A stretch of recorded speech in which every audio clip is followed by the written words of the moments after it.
Hello, guys. Welcome to another segment of The Microwave. When you hear this sound, that means things can get steamy and hot really fast. Thanks for tuning in to this segment of The Microwave.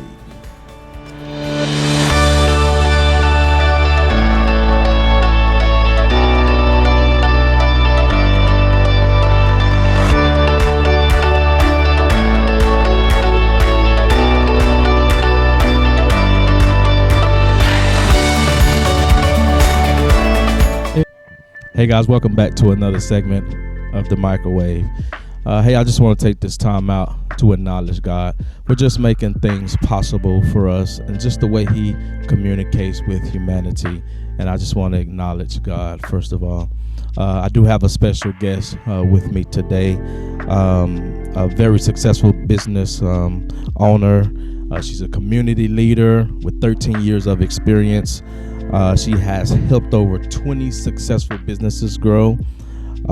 She also has profit and nonprofit management 20% every year, even in the pandemic. She has helped the community. She's a community leader. She serves the community. She has feeding summer programs. She served 500,000 meals in over 50 locations in 10 years. In addition, most of all, to all her accomplishments, in addition, she is a breast cancer survivor. So introducing to some and presenting to others, Miss Audrey Hayes. Thank you. I'm excited to be here. Yeah. And I when I met you, I was astonished and fascinated by your testimony being a breast cancer survivor. And I thank you for coming. And I want to take this moment, this opportunity, take us into the mind breast cancer survivor, because there's so many Africans who's afraid, fear, dealing with breast cancer and not even aware of it. So just for a second, take us inside the life and the mind of a breast cancer survivor. When you was dealing with breast cancer, what are the fears or the anxieties? Was it something you worry about daily? Do you worry about, passing? You have children, family. Take us into the... Okay. Well, let's first talk about how it starts. Okay. All right. So first it starts with getting a mammogram. Mm-hmm. And when you turn 40, that's when you're supposed to get your first mammogram. It takes about 2 to 3 weeks to get the results from the mammogram. So there may be some anxiousness and anxiety through that period while you're waiting on the results.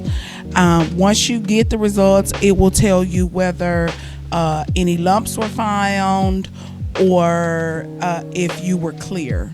Okay? If there is a lump that is found, then your doctor will schedule you a biopsy and potentially an MRI. Okay. That is to determine whether it is benign, which is non-cancerous, or if it is cancerous. Cancerous. So you said a benign? Benign. Benign. Means non-cancerous. Non-cancerous. Okay. And when women that have fear of going to get a mammogram, what would you say to women that kind of have fear? Because I imagine they don't want to go because they're afraid of the results. What would you say about? Okay. The first thing I would say is the sooner you know, the better. Okay. I am a testimony to what early detection can do for you. Okay. When I was diagnosed with cancer, it was stage 0 cancer. And I'm going to pause there for a moment because most people don't know that stage 0 cancer exists. Wow. Okay. It is the earliest stages of cancer, which means it's still contained in your milk ducts and it has not spread to any other tissues. Wow. Okay. Wow. It is also 100% curable. Okay. So for anyone experiencing anxiety or worry about getting a mammogram, don't delay. Okay. Don't hesitate. Okay. Because the sooner you know, the better off you are. The sooner you know, the better off it will be. Valuable information. One thing I was looking up some research because I'm very in this, and so affects more women than any other type of cancer, and is the leading cause of cancer-related death among women. Over the past 20 years, despite the universal drop in mortality rates, we have seen a rise in the incidence of breast cancer in African American women, particularly Black African American women. A U.S. women lifetime risk of breast cancer is 1 in 8. Those numbers are staggering. So out of every 8 women, at least one will experience breast cancer. And African American women have a 40% breast cancer mortality rate, the highest of any U.S. racial or ethnic group. And you know why that is? Come on. Because we lack access to proper health care. Wow. Okay? Wow. We often delay when it's time to go get a mammogram for reasons of being concerned or it not just simply being on our radar. But when you have proper physicians in your life, proper health care, proper access to health care, they ensure that you get those things done. So it's something that lacks in the African American community as a whole. Wow, you just said a mouthful. And something that's really interesting to me, this is amazing because our Black African American women, y'all love looking good.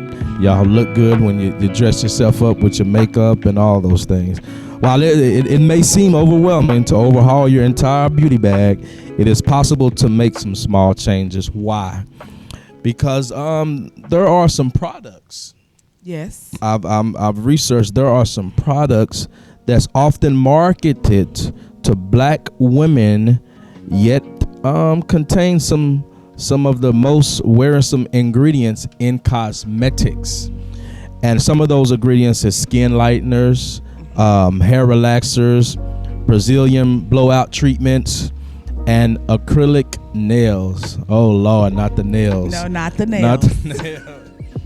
Now, my beautiful African American women, I know y'all love your makeup, your lashes, and getting your nails done. But there are some detrimental ingredients and chemicals in these cosmetics. So, I mean, how do you educate our Black African American women, when it comes to beautifying yourselves? Do you encourage you guys to stop using these products or to down some of these products, or how would you encourage? I would say that there's an alternative to everything. Like we talked about a little bit earlier off camera, that hair dye is one of the That's right. I read that. Cancer. Mm-hmm. Okay. There are hair dyes that are chemical free that are made by African Americans.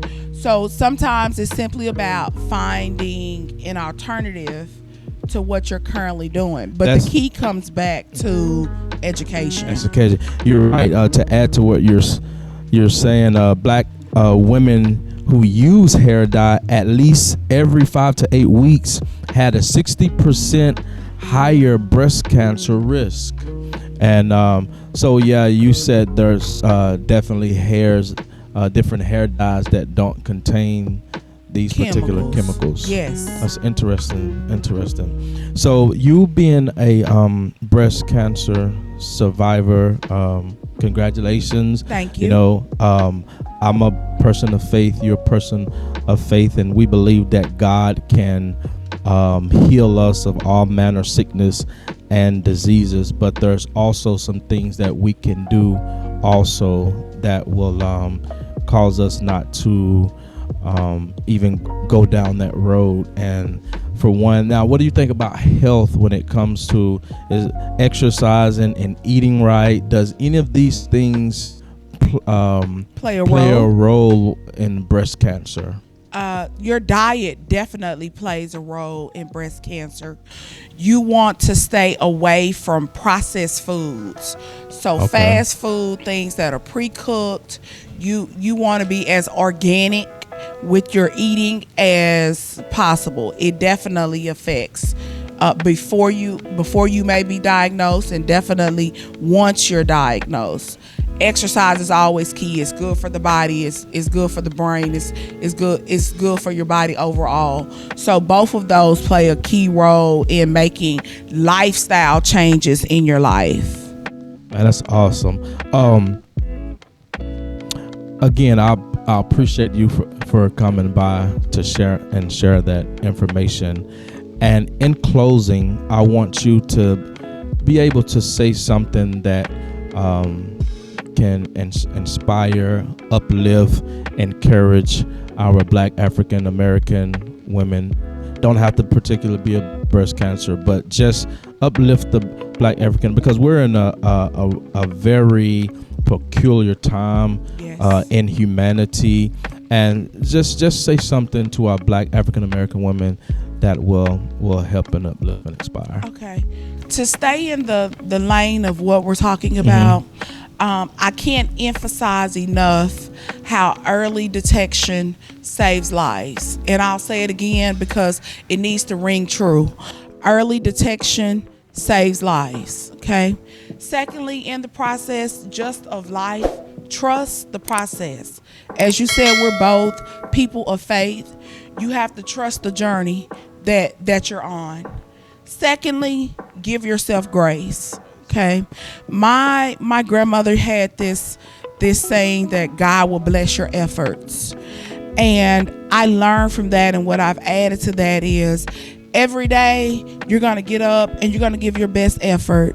And some days that best effort is going to be 90%. That's great. And some days your best effort may be 50%. What you have to trust and know is that God's grace makes up for where you fall short. So give yourself grace in the process. Wow, I like that. I like that. Hey, guys, you heard it live and you heard it exclusive. Audrey, I thank you once again for being here with us, and hopefully someone heard something that will definitely help them.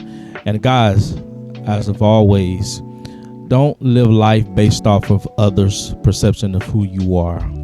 And until we meet again on the next segment of The Microwave.